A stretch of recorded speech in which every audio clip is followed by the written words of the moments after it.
Brought to you by Housing Finance Bank, a financial institution regulated by Bank of Uganda. Housing Finance Bank, we make it easy. Your views, our interviews on Spectrum, Radio 1 FM 90. A very good evening to you, and thank you very much for making time to join us on this edition of Spectrum, which is coming to you live on Radio 1 FM 90. We're broadcasting live from the Central Building in the heart of our city, Kampala, but we're also live on our website, which is www.radio1fm90.com. While on that website, you click on the icon with the word Listen Live.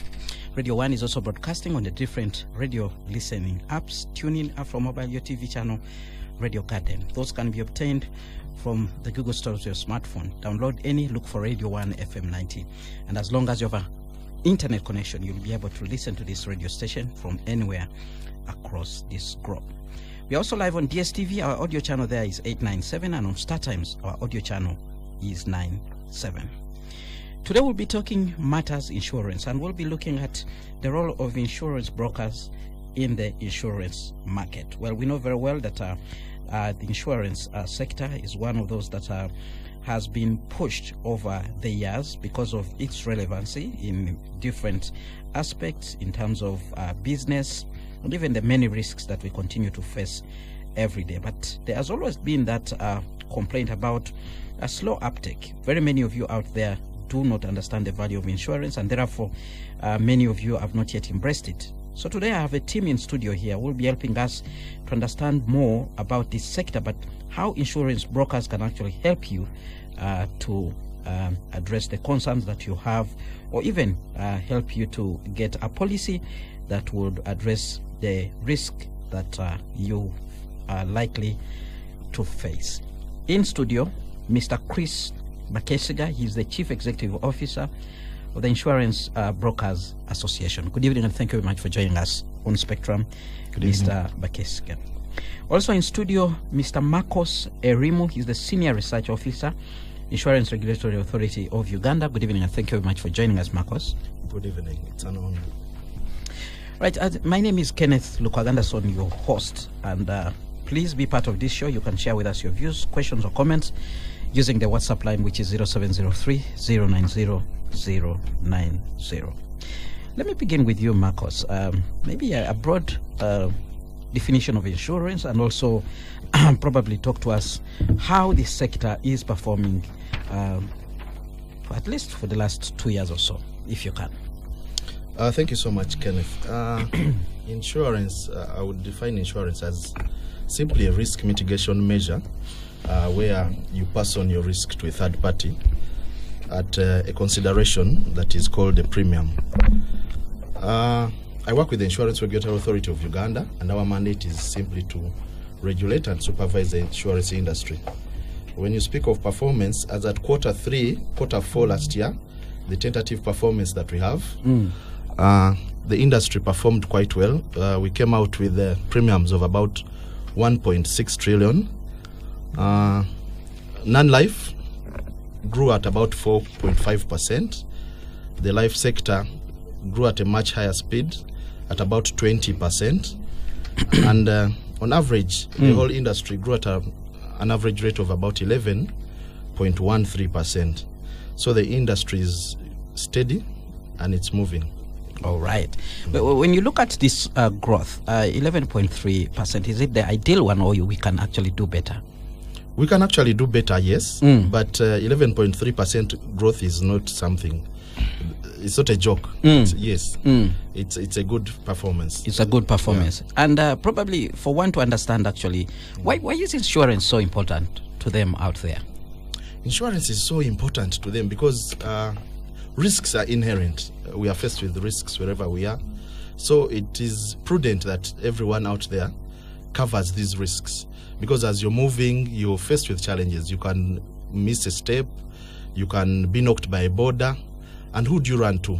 Because, you know, our medical sector is faced with high out-of-pocket expenditure.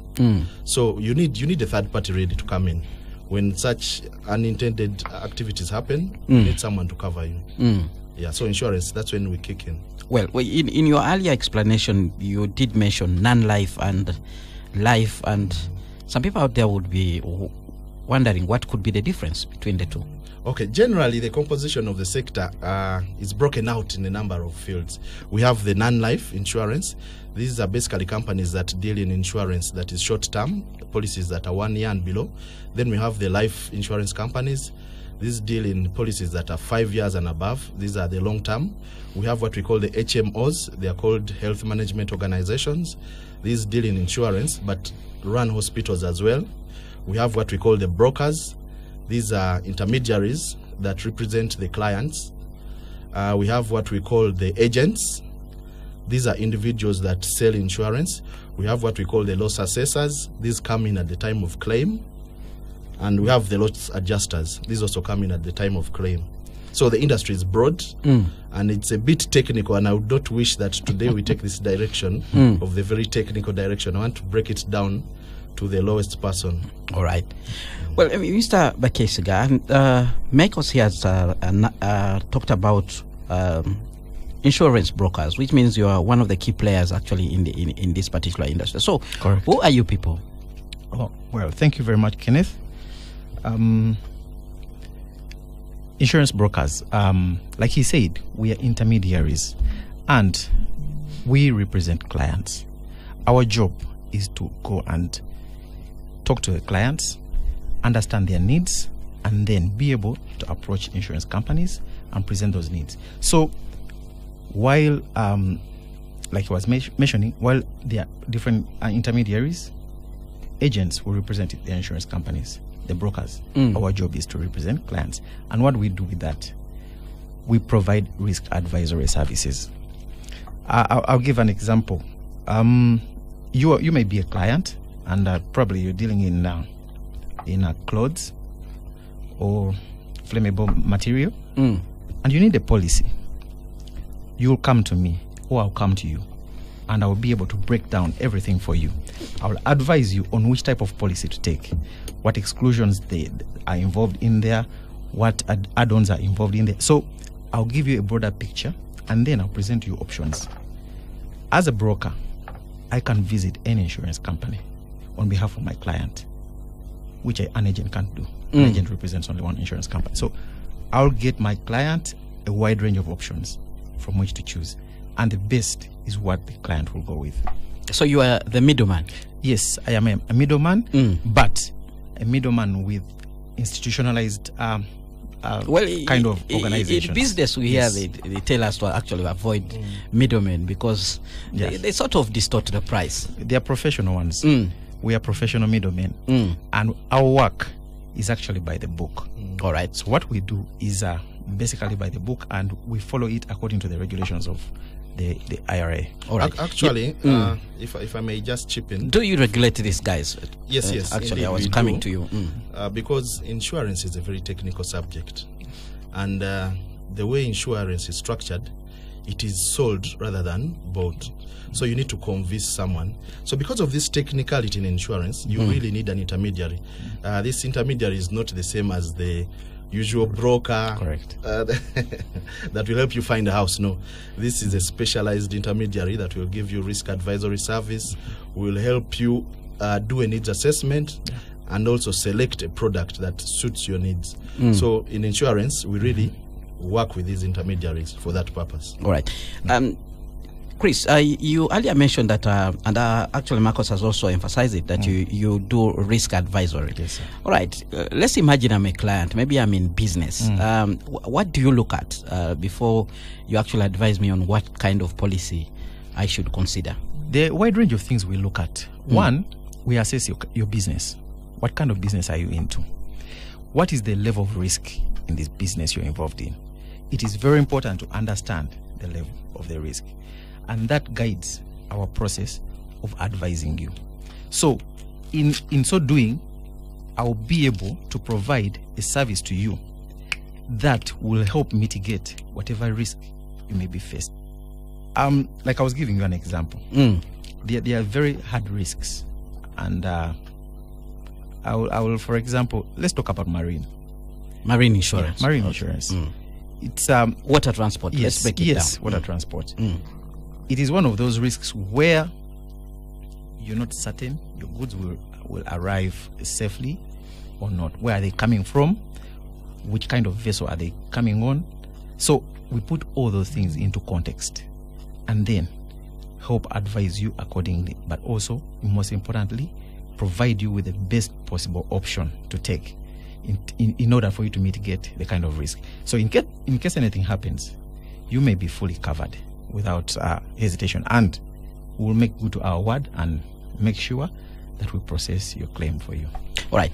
Does that also determine the amount of money somebody has to part with in order to partake a certain policy? Absolutely. The risk factor. Absolutely.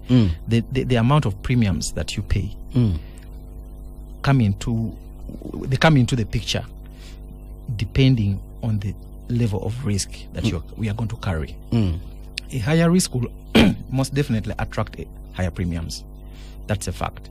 So, and the business that doesn't involve very high risks will attract a lower premium. And that's why we always say that everyone can afford insurance according to the size of their pockets. What are you dealing in? Whatever you're dealing in, you are able to afford a certain kind of insurance. All right. Marcos, let's look at this issue of the premium. Is there a predetermined premium for a particular risk, or it's up to the broker to sit down with the client and determine how much they should pay? Actually, the issue of premiums is highly regulated because we set what we call the minimum premiums and the maximum commissions.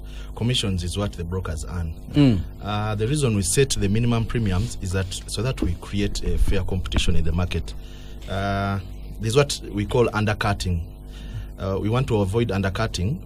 Undercutting is where someone sets a premium that is very low to attract a customer, but well knowing that the risk that they carry is very high. Yeah. So in case the risk occurs, they'll not pay. So that brings about complaints at the time of compensation and claims. So the premiums are regulated by the regulator, and we issue minimum premium rates. And this is what the market follows. In case of any case-by-case scenarios, they get back to us as the regulator, and we issue an approval for differential premium rates. Yeah.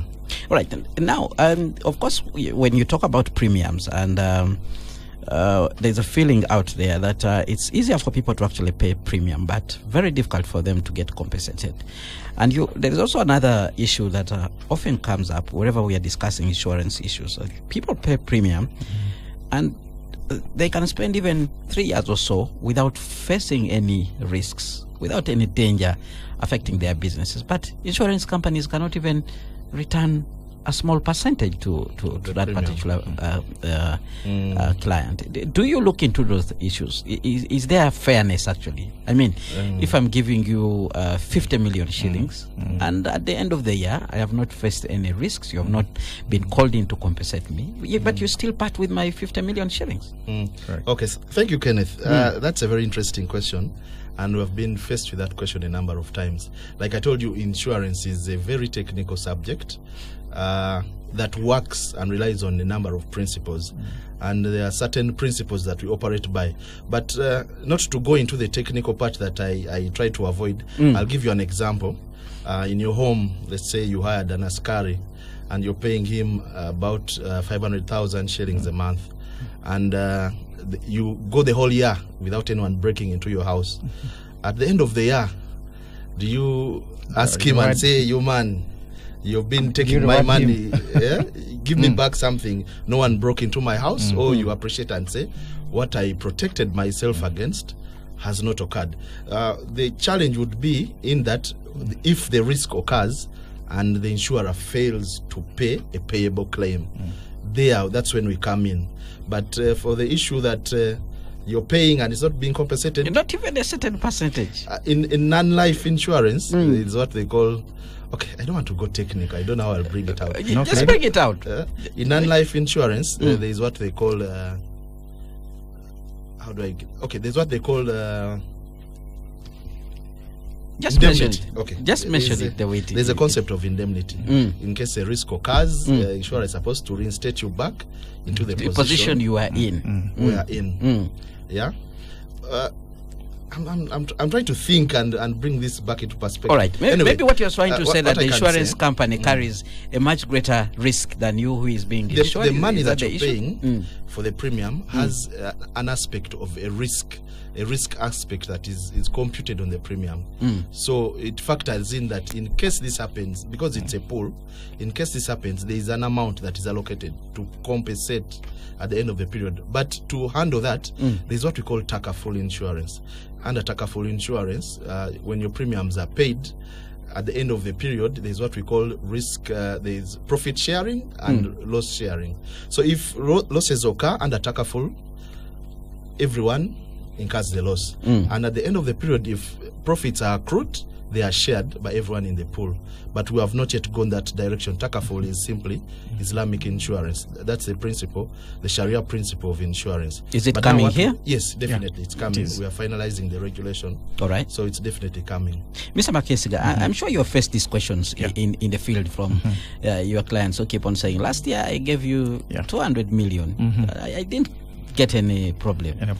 Give me something. Give me my money back. Yeah. And how do you fight that? How do you respond? And Marcos has really tried to bring it out the best I want way. to hear a practical example. But when you are in the field out there. Yes, it happens. It happens. Questions come up, and a client will tell you, I've been giving you money. Let's say he has been giving us money for 3 or 4 years. There's what we call a no-claim discount. That's a term in insurance where over a period of years, you've not made any claims. We start reducing on your premium by giving you a no-claim discount. We call it a no-claim discount. You've not claimed, therefore we shall give you a discount on the amount of premium you start paying. In other words, the money has been giving you has made profits. Has made profits. It has not made profit. It is reducing. What you're paying as premium is now going to reduce. But my risk remains the same. Why do you reduce it? No, because I'm saying I'm rewarding you. I would think as a businessman that the money I've been giving you for the last 3 years and I've not been making any claims has made you a profit. Therefore, you are in a position over and above. And now that's where cover my risk and then remain with some in the That's pocket. where we need to understand how insurance works. How does it work? How does it operate? And very simply, it is a pool where we all put money. Okay. You bring money, Marcos bring money, I bring money. We put it in the pool. That's a premium. But we are not all going to face consequences or risks at the same time. The amount of premiums we pay are very meager 1%, compared to the kind of risks. If you're insuring your car comprehensively, your car is 50 million. You can give me 4% of the 50 million. That is very little money. It can't, buy a car. It is very little money. But if it is when we bring it together, if it is not reinvested, yes. If we bring it together, and a catastrophe befalls you, our money is going to come and compensate you. That is the principle of how insurance works. That the little you bring in, you're going to get from all of us. Next time, it will be me. I'll face the same, and all your money will come to me. So it is not making a profit. It's not like we're keeping money in a bank or somewhere. No. All right. Let me go to Marcos. Marcos, of course, there are so many different insurance policies in Uganda. But if you are to advise somebody out there looking at non-life and life insurance, what are those that somebody should actually not overlook? Now, the issue of which kind of policies should not be looked at from the point of the policies themselves. When you're looking at which policy you need, there's what we call the needs assessment. Depends on your needs. So it's not one size fits all. It's on a person by person basis. So it depends on what you're exposed to. I'll not say the same risks that someone in Kilembe Mines would face is the same risk that you, my brother Kenneth here in studio and very nice SC would face. So there is a difference in the types of policy. However, like I explained, somebody in the Kilembe Mines might be somebody in Kilembe Mines is more exposed than you are to the danger. Correct. Yes. Okay. Somebody in the taxi park is more exposed than you are. So it depends on your level of exposure, really. But there are insurance products to cover a wide range of exposures. Like I said, there are non-life products and life products. For example, your motor third party is a non-life product. Your comprehensive insurance for the car is a non-life product. However, there are what we call the educational plans. I think you've had someone try and sell you an education policy. Those are life policies. Long term. Yeah, they tell you deposit this much for the next 5 years. At the end of 5 years, we shall give you back this much and this bonus. They call it a bonus. Yeah, so it depends on from person to person. All right, Spectrum on Radio 1 FM 90. Our topic of discussion today, we are trying to understand the role of insurance brokers in the insurance market. And I'm speaking to two gentlemen, Mr. Chris Bakesiga, Chief Executive Officer, Insurance Brokers Association, and Mr. Erim Marcos, Senior Research Officer, Insurance Regulatory Authority of Uganda. That is the entity that oversees the operation of insurance companies and the market generally in our country. Be part of this discussion. Share with us your views using our WhatsApp line, which is 0703 090 090. Time allowing, I'll also open the phone lines for you to actually call in and ask your question or make a comment. So, Mr.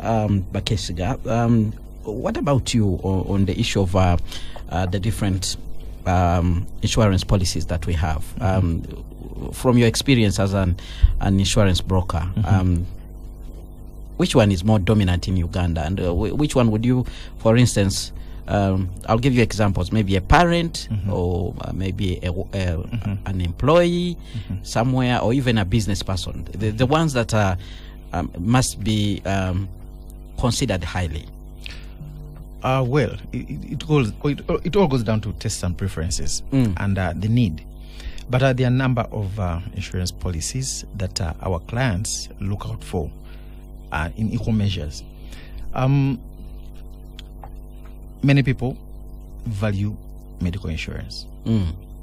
That's a fact. Many people value some of these long-term policies, education plans, and so on and so forth. Many people value motor. You know, we have so many vehicles in the country, and accidents are everywhere all the time. People value motor insurance. So it will all go down to tastes and preferences and the need that someone has.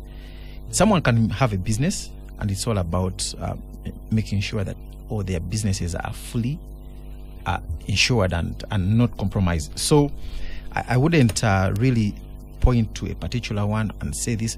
Maybe the man with the statistics can give us okay. Thank you so where much, we Chris. which policies? Okay, from where I sit, from the statistical side, from the trends that we are seeing that life business is growing at a much faster rate than non-life business. Like I said, non-life grew at about 4%, and life grew at about 23-24%.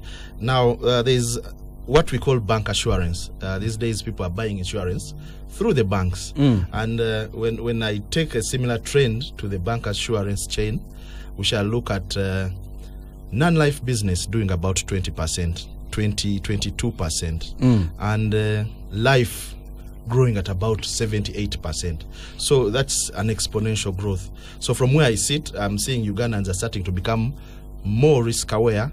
They're starting to go into the life policies, and when you break down the life policies, you realize that people are going more into the individual life policies than the group policies.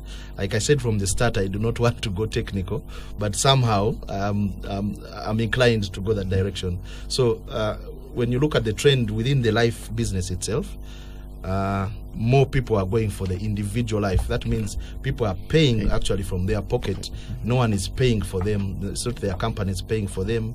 It's the people paying for these policies from their own pockets. So the trend is very exponential. All right. Maybe, Chris, as a potential insurance client, what should I bear in mind even before I consider a policy? Yes. Depending on whether it's life or general, things that you should put in mind. One, you should put in mind the people that are benefiting from this policy. If it's a life policy, your family should have put that in mind. If it's your business, your employees, your business itself. You have all that in mind. Ask yourself, if something happened right now, who is the beneficiary? Think about the beneficiary of your business. It is very key. Yeah. All right.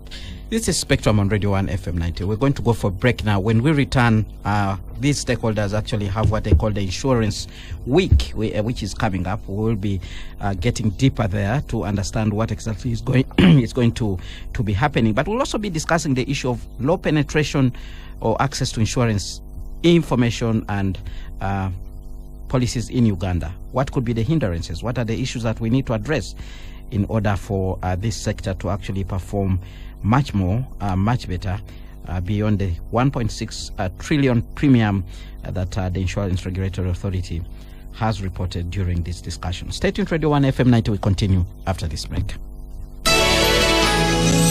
Spectrum on Radio 1 FM 90. Spectrum on Radio 1 FM 90.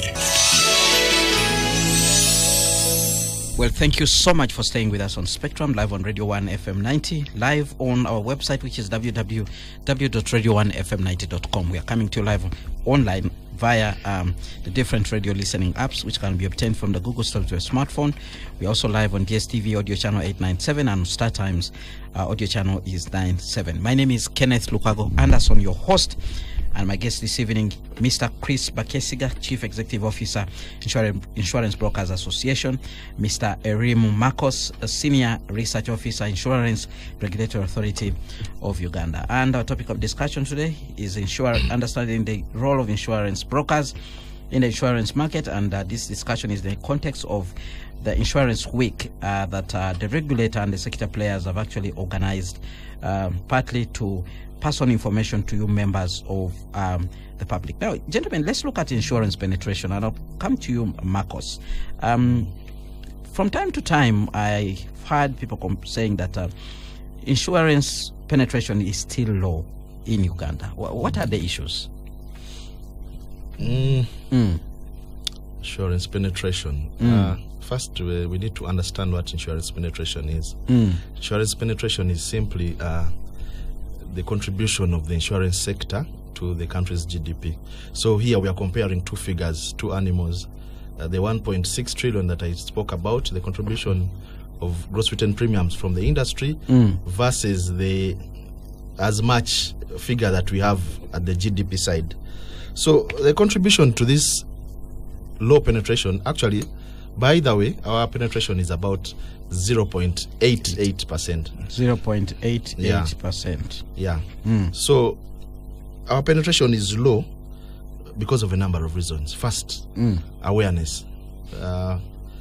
We have low levels of awareness. Levels of education are low. Yeah. You know, like I said, insurance is bought, is not sold.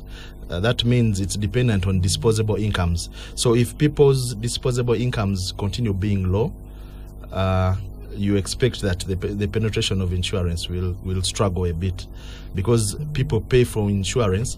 Usually there is a preference of in school we used to call it is it called the indifference curve? How someone makes the choice of what to buy. Someone will first buy scholastic materials, food, everything. Then at the end of their list, that's when they'll start thinking of insurance. So when we have such a low preference on that list, really, with the low disposable incomes, our penetration will continue to struggle. But on the other side, there is light at the end of the tunnel.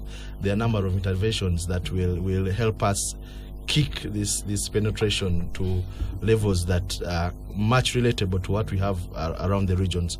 For example, we have moved into areas of oil and gas. We have started underwriting oil and gas business. This is very viable. Do we have the capacity? We do have the capacity. And I can authoritatively tell you that the industry is resilient enough to handle oil and gas risks. When we look at economies that are dealing in oil and gas and mining, we see that their penetration is a bit high. We see South Africa has a penetration of about 12%. We see Namibia has a penetration of about 4 to 5%. And this is because of the sectors that they are dealing in. Then the second animal that we have is the National Health Insurance Scheme. If we can manage to roll out this National Health Insurance Scheme, we shall see these levels of penetration get to close to this to what we have across the region. Yes. All right. The Insurance Week, which is actually coming up, what exactly is going to be happening, Mr. Bakesiga? Thank you very much, Kenneth. The Insurance Week, this is a brainchild of the Insurance Regulatory Authority, and the main purpose of having this Insurance Week is, first of all, I want to mention that it's happening in the week of 11th to 14th to 15th actually, and this year the theme is be insured, we will bear your risk. What are we saying? We are ready to carry your risks. You just come to us and we'll do that. So by holding an Insurance Week, we are trying to reach out to the public. Come to us, tell us your needs, tell us your problems, let us help you, let us get you covered in every aspect. So the Insurance Week will happen 11th to 15th at the railroad grounds, just down across. And what are we doing? We are showcasing products and services that are innovative to the public. We are demonstrating the value of the sector to the Ugandans and the economy. We are sharing pertinent information with the public and different organizations, and we are also networking with the participating institutions. So there's a lot to offer, because you see, more often clients come to us. But now, by holding the Insurance Week, we are saying, let's come to you and you tell us your problem. There are people who cannot come to our offices when we sit out there. There are people who will not even understand the facets about insurance. But when we come down and we call you, it is more relatable to talk to us, understand what we're trying to do and achieve, and also let you know that we are here for you. We are here to help you. We are here to provide you a service that is very pertinent to your health, to your life, to your business, to everything that you do. So insurance is part of life, and by all means, everyone needs a bit of insurance. Yes. So the Insurance Week is very key, and the objective is to educate and empower, to build trust and transparency. We have trust issues, of course, so we want to build that with the general public. We want to encourage proactive risk management. How do you manage your risks as a client? We want to do that. We want to enhance. So you want, beyond clients paying the premium, to also learn on how to mitigate. Absolutely. We want to help you learn how to mitigate. Do you help? Do you actually support the clients? We do. As brokers, as insurance brokers, it is our pertinent job to provide you with risk advisory services that will help you mitigate risks. It is my job. And if a broker doesn't do that, then they're not doing their job. So all this is part of what we're trying to do. We're trying to strengthen ties with the public. We want to create that closeness. Come to us. Let us trust us. We shall be able to help you. Yes. Yes, maybe to add something to that. Yes, Marcos. The Insurance Week is a flagship event of the sector, where it's a unique opportunity for you to interact with all sector players in one place. You know, it's so hard to get all these players that I mentioned, the non-life companies, the life companies, the loss assessors, the brokers, the bank assurance agents. You cannot get them in one place. If you do not find them at the Insurance Week, you will not get them. From where I sit as a regulator, I would even tell the public to come and give them feedback. You can move from one tent to another. If you claim so and so did not honor your claim, you can come to them and say, I have a claim, this and this. Present your documents. If you see you're not being served, you jump to the regulator's tent, you present your things. So you can be served from all spheres that day. All right. All right. You pointed out a very important issue, the issue of claims, and maybe let's deal with it.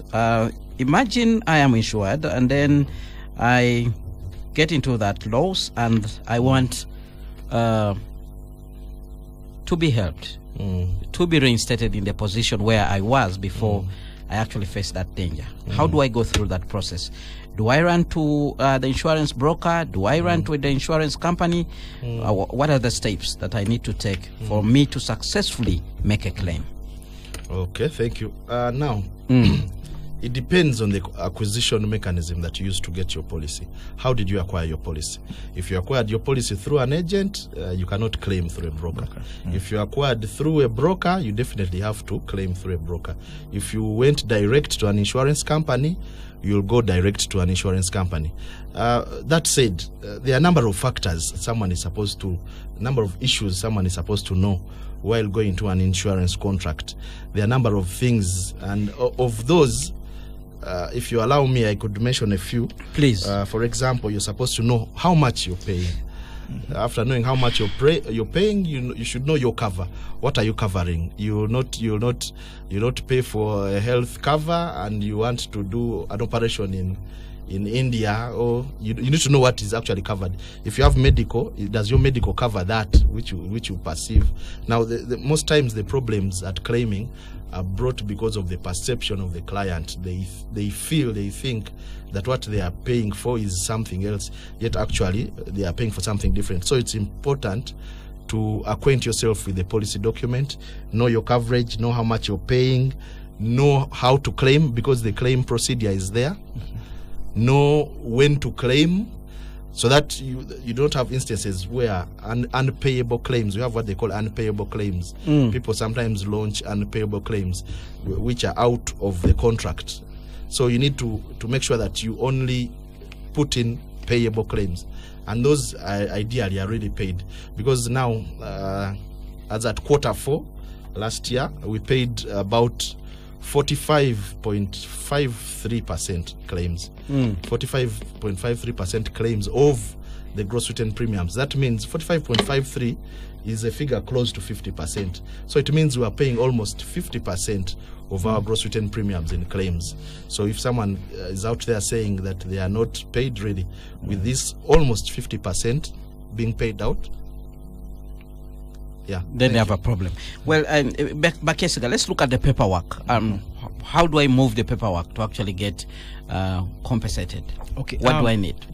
Thank you, Kenneth. The claim process, I think the IRA has tried to make it as seamless as possible. And we've tried to, I think, reduce on the paperwork. Right now, all you need, and you correct me if I'm wrong, you'll need your identification. It could be national ID, passport, or whatever it is. You'll need a police report in case of an accident or whatever it is. Whether theft, you need a police report. You'll need the policy itself. You must have a policy in place for you to claim. Actually, it should be the first thing. That's the agreement. Yes, it should be the first thing. And I think you also need. Okay. Do I need a broker? The broker is crucial because, as he said, if you got the policy through a broker, you should go to the broker. You should go to the broker. And the broker, what we will do for you, we will make it easy for you. We will take all over your burden. Help you with filling in the claim form. Because some of our clients really, they prefer, when they come to you, they expect you to take them through everything from the beginning to the end. And me as a broker, it is my job. I'll help you fill the claim form. I'll help you get all the paperwork that is involved, the documentation that is required by IRA. And I'll hand this over to the insurance company. All right. At what point do I pay you? Do I pay you at our initial contact, or even at the point when I'm making a claim? You can't pay at the point of making a claim. Premium? No, I mean, do you don't charge for your services as a broker? No. Kenneth, maybe if I could come in. Then how is your payment determined? If I could come in. What we didn't mention is maybe how brokers are remunerated. Yes. All right. And the remuneration for brokers. And that's why I'm raising that question. Is an aspect that I said we regulate a lot, and it's laid out in the 2017 Insurance Act. So brokers are paid commissions. Yeah, purely commissions. So the amount that you pay for your premium is inbuilt. Is where the commission is computed. Correct. To pay. the broker. But now, taking us back to the claims, we have what we issued, they are called claims guidelines. So in these claims guidelines, there are timelines in which an insurance company is supposed to honor claims. And we say if a claim is to this magnitude, pay within these days. If a claim is to this magnitude, pay within these days. Related to that, even us as a regulator, to make sure that we enforce these claims guidelines in place, we have what we call the Client Service Charter, and we made a promise to the public that we shall undertake a number of things within a specified timeline. So we are under the duty. We are duty bound to do a number of things within those timelines that we specified. So there is no way someone can play around with your claim out of the scope of the claims guidelines. Maybe, Chris. Yeah, definitely the regulator will come through and because of those timelines that were put in place, they are very important because by the time they came into place, it was realized that some insurers were dragging on clients' claims. So the regulator has a duty to rein in on anyone who takes longer than expected. But I also wanted to emphasize the remuneration of an insurance broker. We do not charge clients. We do not charge clients. Our services to our clients is free. Our remuneration comes from the commission that we earn from the premiums that are paid to the insurance company. Who pays the premium?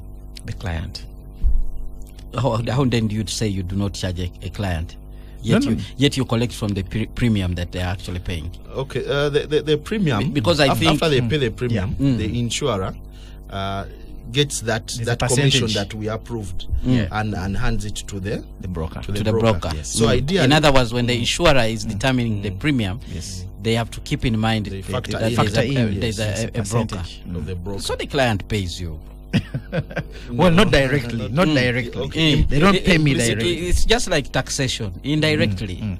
No, but what I'm emphasizing is, as a broker, I do not get money direct from you as a client. Your premiums, they will account for my pay. All right. Yeah. We have comments coming in from the listeners via the WhatsApp line 0703 090 gentlemen, be ready to respond to them. We have a comment coming in from Richard, who actually says, thanks for the program. An agent lured me to sign up for life endured for 10 years, even when I had wished and had opted for 5 years. Although the premium is manageable, the risk and uncertainty within the 10 years, within the 10 years is high risk. That's to say, I could fail to remit along the way, thus lose out on my remittances. Why are agents greedy and dishonest? Can I disengage from the 10 years to 5 years? At what stage can I revoke in the period or even terminate? The gentleman is playing dishonesty by calling insurance a technical subject. That is a scapegoat to manipulate customers, make insurance feasible, easy, and simple. That's a comment from Richard. Who wants to take it? Yes, thank you, Kenneth. Like I stated, we are in an age of the internet, the social media, and so on. So it's very important for the public to interest themselves in acquiring information about such things if you intend to go for an insurance policy. This does not mean that what the agent did was right, but it is the client that determines the period that they of the policy that they can take. Like I said, the needs assessment is what is important, and within the needs assessment you need to know how much you can afford really. Because he wanted 5 years and he was lowered into 10 years. No, that was actually. And he's asking, can he get out? There is what we call a surrender period. In those life policies, there's what we call a surrender period. The surrender period is usually 3 years of the policy. Maybe if there is a change in other policies, but the surrender period is usually 3 years, the first 3 years. So at 3 years you can surrender and say, give me back my money, they compute and give you back your money. But for the issue of that he signed for 5, he intended to do 5 and they made him do 10. I think he needs to get in touch with his insurer really and rectify this. Absolutely. Yeah. All right. Do you want to we have another comment. As a landlord, how do I insure my tenancy business, as in rent insurance? Is there something like that? Insurance, rent insurance. It depends. Property. You can insure your property. Yes, because you have a stake in your own property. You can insure your property. You can insure your property. Yes. All right. We have a comment coming in from Timos Riazi, who is listening to us as he drives to Boyogerere. He says insurance premiums are so high. When it comes to health or medical insurance, premiums are charged based on age and the health status of a patient. That has scared many away. Who wants to respond to that? Yeah, it is the thing that has been done really.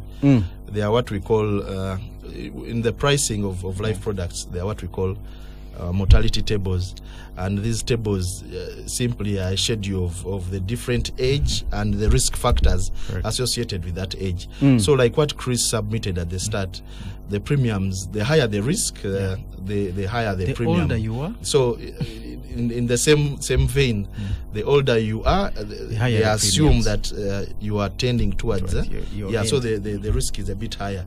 But for medical, really, what was his first question? His concern is on health or medical insurance. Premiums are charged. They are very high.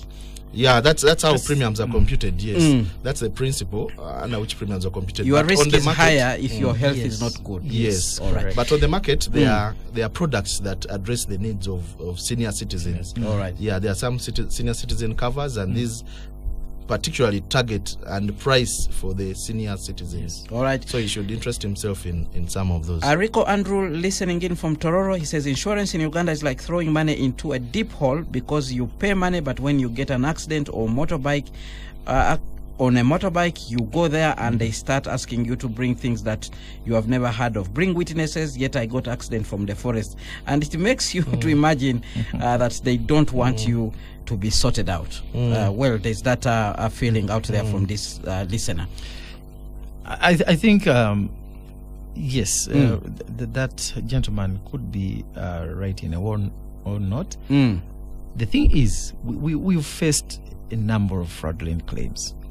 Yes, we faced a number of fraudulent claims, and we put steps to mitigate some of these fraudulent claims. So if we ask for certain documents, they are meant to prove that actually you deserve to be paid back your claim. Yes, it happened, and yes, there were witnesses. I mean, some people come to us and they tell us this happened, but there was no witness. So as an insurance practitioner, I'm in business. If I'm going to start paying out claims on something that I cannot prove that happened, then I may soon be running out of business. So we don't do that because we don't want to pay claims, but we want to make sure we pay rightful claims. All right. Yes. Gentlemen, as we come towards the end of this discussion, there's what you're actually calling the Insurance Innovation Awards. Are you going to be awarding your clients, or who exactly is going to be receiving awards, and what are these about? Okay. The Insurance Innovation Awards that will be scheduled on 15th March at Kampala Serena Hotel are the peak of the Insurance Week that we spoke about. So we have the Insurance Week from 11th to 14th, where we shall be at Railway Grounds. And the beauty about this year's Insurance Week is that the regulator has paid for exhibition space for the insurance players. So all they have to do is present themselves with a branded tent of 3 by 3 meters, which is basically a 50-seater tent, and you exhibit. We shall have a health camp, we shall have a number of services, exhibitions, and so on. So at the end of this week, we shall have what they call the Insurance Innovation Awards, and we shall be awarding solutions that were outstanding in the year 2023. Yeah. So in this, we try to recognize who has tried to innovate, because the world is fast growing, and there are so many innovations. There is AI. Last time I was seeing someone making a deceased musician sing, and it has caused the controversy in the music industry. So with all those factors, if you do not innovate and you intend to stay the same, you may become obsolete. The world will overrun you. So we continue as much as possible to encourage the players to keep innovating, to keep moving fast so that they can catch up with the world. And in these innovation awards, we have basically 9 categories. We have the most innovative solution life, we have most innovative solution and life, most innovative solution broker, most innovative solution bank assurance agent, most innovative insurance solution agent, individual agent. We have the judges special award. We have the People's Choice Award. And the People's Choice Award here, simply the public is given an opportunity to vote on those players that submitted solutions.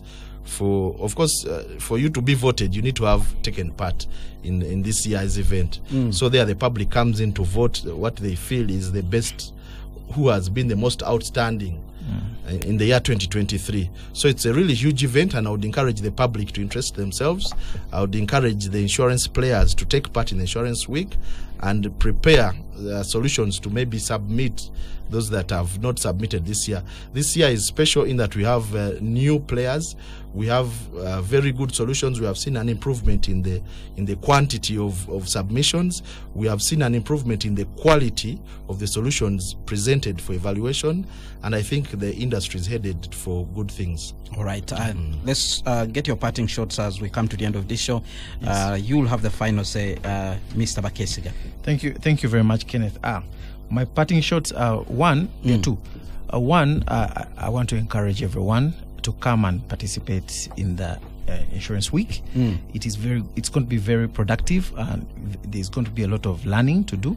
But of course, also we are going to be exhibiting things that we can do. All right. And lastly, as an insurance broker, we have our calendar event, the annual Insurance Brokers Conference.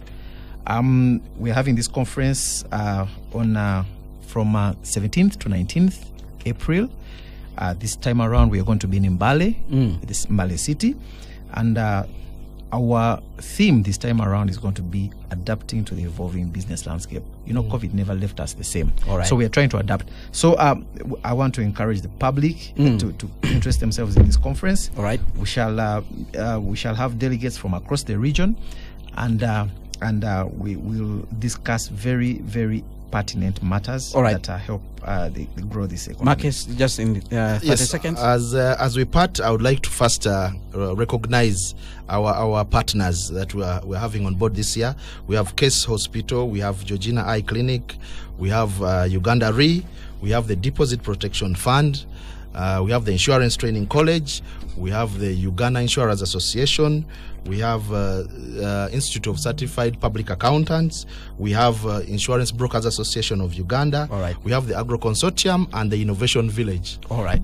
Thank you so much. With that, we come to the end of Spectrum. Thank you very much for tuning in, and you, the listeners, for contributing to this show. Up next, we have the news in English with Miss Josephine Dagano. Thereafter, we'll have the Soul Train with BB Junior.